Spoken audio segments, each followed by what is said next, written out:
Linda had a habit of going to bed before 10, and in her defense, the midnight is always interesting, she would say jokingly. But her words didn't make sense to her family. Her sister, Amira, often noticed strange things about Linda. There were nights Amira caught her talking to herself in whispers, as if someone was in the room with her. Sometimes, Linda would laugh quietly, but no one else was there. "Who are you talking to?"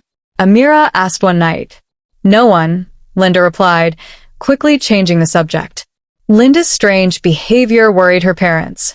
She avoided staying up late, locked her door every night, and acted like she had a secret. Mr. and Mrs. Okafor began to think something was wrong with their daughter. "I think Linda is possessed," her father said one evening. "But how do we know for sure?" her mother asked. Amira didn't believe Linda was possessed, but she knew something strange was happening. Why did Linda lock her door so tightly every night? Why did she always avoid midnight?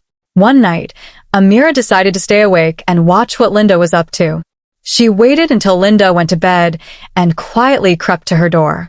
But as usual, the door was locked. Why is she acting like this? Amira wondered.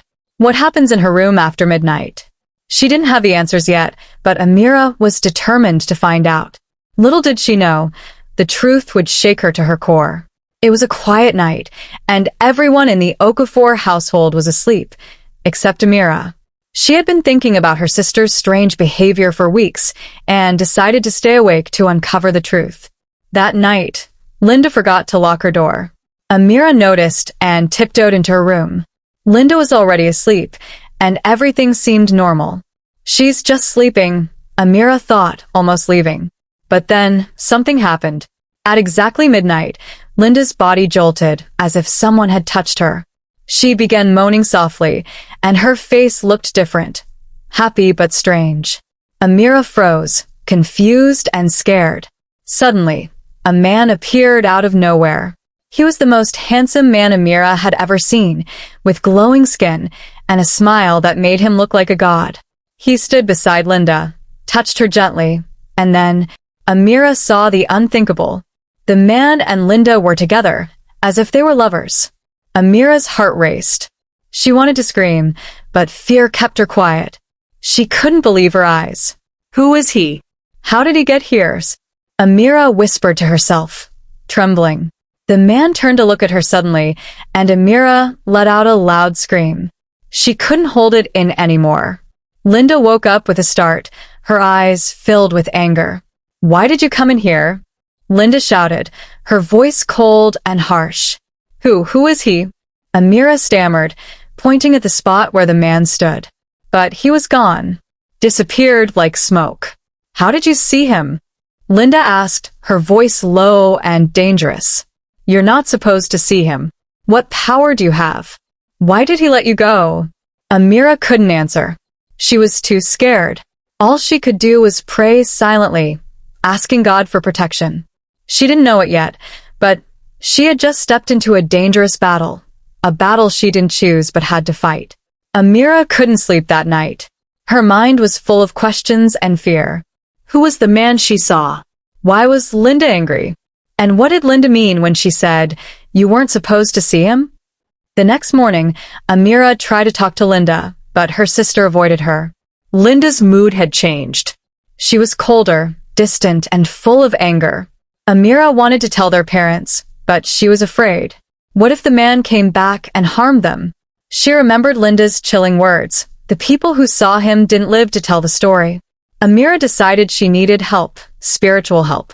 She knelt by her bed and began to pray.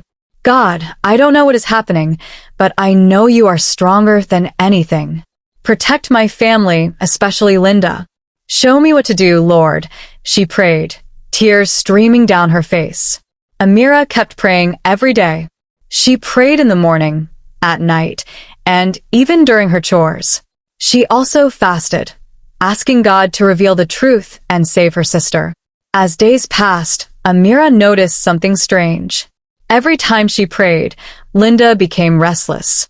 She would pace the house, complain about headaches, or glare at Amira with red, angry eyes. One evening, Linda suddenly shouted, "Stop praying. You're making him angry." Amira froze. "Who is him?" she asked. But Linda stormed out of the room, slamming the door behind her. Amira felt a chill run down her spine. She knew she was on the right path, but the battle was far from over. That night, Amira prayed harder than ever. She begged God to protect her from harm and to expose the evil spirit that was tormenting Linda. She didn't know how, but deep in her heart, she believed a breakthrough was coming. The house was tense. Linda barely spoke to anyone, and her mood grew darker by the day. Amira, on the other hand, became bolder. She was determined to save her sister, no matter what. One night, Amira decided it was time to act. She called a trusted pastor from her church and explained everything. The pastor, Pastor Uche, agreed to visit the next evening. When Pastor Uche arrived, he greeted the family warmly but quickly asked to see Linda. Linda refused to come out of her room. "She's sleeping," their mother said. "No, she's not," Amira whispered. "She's hiding." The pastor walked to Linda's door and knocked gently. "Linda, it's time to pray," he said. The room went silent. Then Linda's voice came, low and menacing. "Leave me alone. I don't need your prayers." "She's not herself," Pastor Uche said calmly. "Let's pray here." The family gathered in the living room. As they began to pray, strange things started happening. The lights flickered, and the air grew cold. Suddenly, Linda's door flew open and she walked out. Her eyes were red, and her face was filled with anger. She pointed at the pastor. "You have no right to interfere," she shouted, but her voice didn't sound like hers.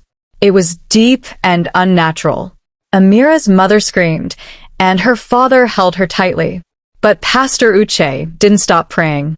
He raised his Bible and said, "In the name of Jesus, I command every evil spirit to leave this house." Linda fell to the ground, shaking violently. She screamed, and her voice changed again, becoming even darker. "She is mine. You can't take her." But Amira didn't stop praying. She knelt beside Linda, holding her hand and crying. "Linda, you are my sister. You belong to God, not this spirit." The battle went on for hours. The pastor prayed, Amira prayed, and their parents joined in. Linda kept screaming and writhing, but the prayers grew stronger. Finally, Linda let out a loud cry and went still. The room was quiet. Slowly, she opened her eyes and looked at Amira. "What happened?" Linda whispered, her voice weak. Amira hugged her tightly. "You're free, Linda. You're free." Tears filled everyone's eyes as Pastor Uche said, "Thank God for his power. The battle is over." The house was peaceful again. For the first time in months, Linda woke up smiling. She couldn't remember everything that had happened, but she felt lighter, as if a heavy weight had been lifted off her shoulders. Amira stayed close to her sister, making sure she was okay. Linda hugged her tightly and said, "Thank you for not giving up on me." Their parents were overjoyed. "God has done it," their mother exclaimed. She held Linda's hand and promised, "We will never stop praying for you." That Sunday, the entire family went to church together. During the service, Pastor Uche asked Linda to share her story. She stood in front of the congregation, her voice shaking but full of gratitude. "I didn't know I was in danger," Linda said. "But God used my sister, Amira, to save me. I now know that Jesus is stronger than anything. I am free because of him." The church members clapped and prayed for Linda. After the service, many people came to encourage her and thank Amira for being brave. At home, things began to change. The family prayed together every morning and night. Their father started reading the Bible, and their mother led songs of praise. Linda became happier and more involved in the family. She no longer locked her door, and the fear of midnight was gone. Amira felt proud and grateful. She knew it wasn't her strength, but God's power that had delivered Linda. She whispered a prayer of thanks, saying, "God, you are so good. Thank you for saving my sister." From that day, the Okafor family grew closer, not just to each other, but also to God. They knew that no matter what challenges came their way, they would face them together, with faith, prayer, and love.